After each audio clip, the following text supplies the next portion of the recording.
চারিদিকে শত্রু লুটপাট, হারেমে প্রাসাদে নগরে পল্লীতে সিরাজের শত্রু শেষ নেই। আমাকে আত্মরক্ষার জন্য সর্বদা সন্ত্রস্ত থাকতে হয়। এ সময় তুমি যদি আমার উপর বিশ্বাস হারাও, তুমি যদি মনে করো তোমার স্বামী অক্ষম, রাজ্য রক্ষায় অসমর্থ, তাহলে সান্ত্বনা খায় আমি কোথায় পাই লোকটা? হ্যাঁ শোনো না, শুধু আমারই উপর আস্থা রেখো কেমন? আমাকে হারানো যেতে অনুমতি দিন।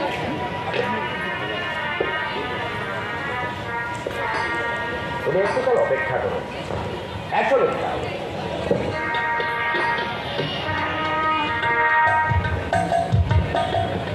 নিশ্চয় দৌপাতে আমি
মারাঠি, ইংরেজ, পর্তুগিজ, ওলন্দাজ, বাঙালি, হিন্দু, মুসলমান সবাই মিলে বাঙালির যে হাস্যকর রূপ ফুটিয়ে তুলেছে তা দেখিয়ে দিয়েও বোঝাতে পারি না।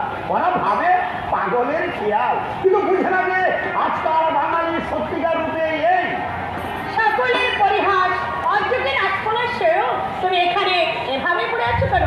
নবাব থেকে তুমি এতই ভালোবাসো? নবাবকে ভালোবাসি বলেই কি? তবে ভালোবাসি আমার এই বাংলাকে। বাংলাকে যদি ভালোবাসো তাহলে এখানে এমন ভাবে পড়ে রয়েছো কেন? সারা বাংলা ঘুরে এসেছি ভাই, মূল্যবান লোকে দেখেছি, দয়ালু দাতা দেখেছি, শক্তিমান বীরও দেখেছি, কিন্তু দেশক প্রেমিক একটিও দেখিনি। একটিও না। পূর্ণবতী রানী ভবানীকে দূর থেকে প্রণাম করলাম, নদিয়ায় কৃষ্ণচন্দ্রের বিমল জ্যোতি চতুর্ভরে দেখলাম, পাঠানায় জানকীরামের প্রভু ভক্তির পরিচয় পেয়ে শীত হলাম, কিন্তু দেশ ভক্ত একটিও দেখলাম না। তাই বুঝি হতাশ হয়ে এই জীবন বরণ করে নিয়েছো? ঘুরতে ঘুরতে রাজধানীতে এলাম, টাকা নেই যা জোরে প্রাসাদের ছাই করে নেবো, শক্তি নেই যা দাপটকে দিয়ে দরবারে আসন পেতে বসবো, তাই এই ভারের ভেদ দিলাম। কি চর লাঠি তো বিদর্ভতা হজম করতে যত, কিন্তু গতি আমার সর্বত্র অভাব। এখানে এসে তুমি কি দেখলে? দেখলাম বড় বড় সেনাপতি, রাজা, উজি সবাই স্বার্থের জন্য উন্মাদ, শুধু একটি লোক স্বার্থের বাইরে বাংলার স্বাধীনতা, বাংলার মর্যাদা রক্ষার জন্য চেষ্টা করতে, সে হচ্ছে বাংলারই হতভুক্ত নবাব। বাংলার জন্যে বাংলার নবাবের প্রেমে পড়লাম, ব্যক্তিটির জন্য নয়। তুমি তুমি ওই ব্যক্তিটি তুমি মরেছো, তুমি মরেছো। ভুল বললে ভাই, মরণের সুখ নেই, দুঃখ নেই, মরণ নির্বাক। আচ্ছা নিরঞ্জন স্বামীর কথা মনে আছে? না, সেসব স্মৃতি মন থেকে মুছে ফেলেছি। মহল্লা আর আমি তার কাছে দীক্ষা নিয়েছিলাম, আগার মহল্লা আমাকে চিনতেই পারে না। নবাব আসছেন।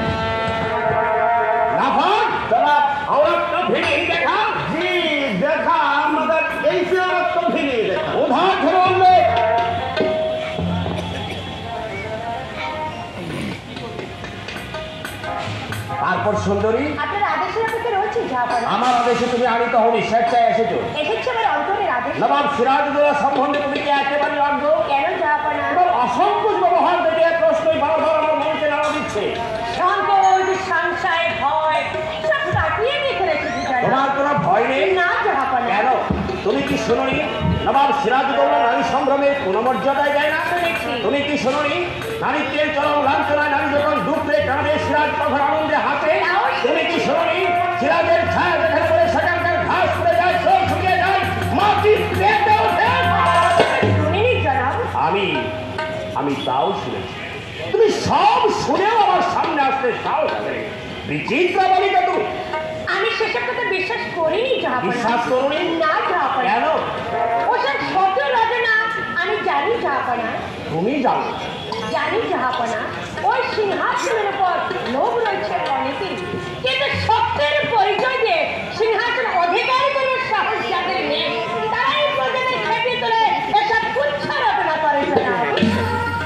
আমার এমন একটি শরীর আছে, তা তো জানতাম না। আছে, তারা বিশ্বাস করে যত কালি আমার গায়ে সবটা আমার অঙ্গ ফুটে বেরোই, কিছু বাইরে থেকেও ঢেলে দেওয়া হয়েছে। হ্যাঁ, বিশ্বাস করি জানাব। তুমি বলো তুমি কে, আর কেন তুমি এখানে এসেছো? আমি কে তা আরেকদিন বলবো জানাব। কেন এসেছি আগে তাই শুনুন। বেশ, তাই বলো। কাশিম বাজার কুটির করে খবর রাখেন জানাব। তুমি সেখানকার খবর পেলে কেমন করে? আমার সেখানে নেমন্তন্ন রয়েছে জাহাপনা। কাশিম বাজার কুটিতে তোমার নেমন্তন্ন? জলসা, সেখানে আমাকে নাচতে হবে, গাইতে হবে। আমার নেমন্তন্ন হলে আমি খুশি হতাম, তোমার নাচ দেখতাম, গান শুনতাম, কিন্তু আমার তো নেমন্তন্ন হয়নি সুন্দরী। মির্জাপুরে হয়েছে। তাও তোমার ভাগ্যবান। রাজা রাজবল্লভে তার অনুপস্থিতিতে বাংলার কোন জলসাই জমে না। জগৎ সেটা নিমন্ত্রিত। ঘন কুবেরের প্রীতি সকলেই কামনা করে শুনবে। কলকাতা থেকে অমির্জাদা আসবে। সেই পাঞ্জাবকে ইংরেজরা বরাবরই স্নেহের দিকে দেখে, আদর করে চাঁদ বলে ডাকে। মশিয়ারা উপস্থিত থাকতে পারে জনাব। খুব বড় জাল ফেলেছে। এই জাল কৌশলে যে গুটিয়ে তুলতে পারবে সেই জয়ী হবে। কেমন? নেমন্তন্ন আমারও হয়েছে সুন্দরী।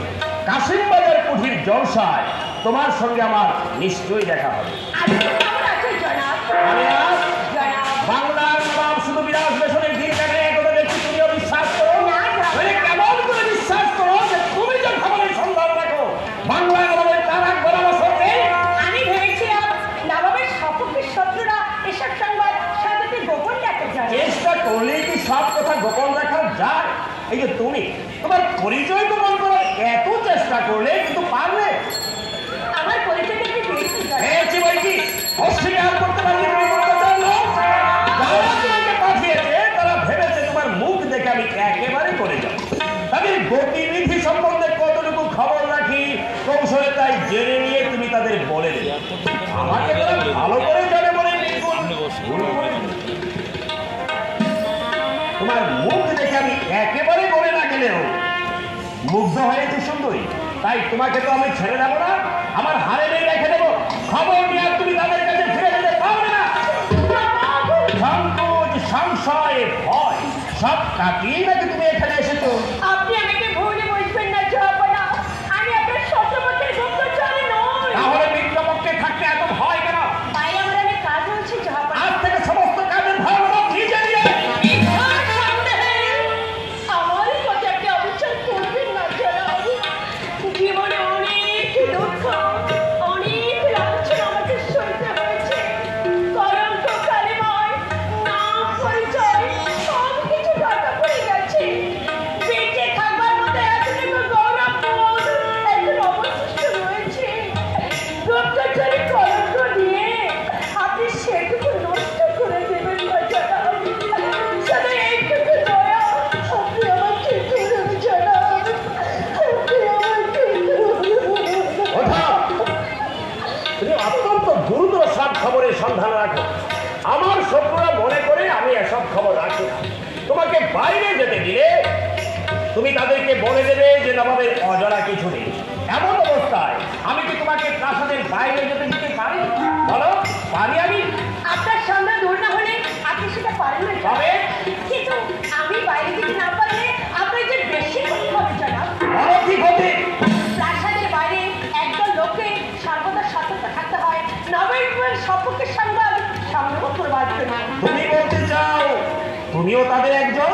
যদি তাই বলি প্রমাণ চাইবো, আর প্রমাণ দিতে না পারলে বুঝবো যে বাজার ঘোরাতে চাইছো আর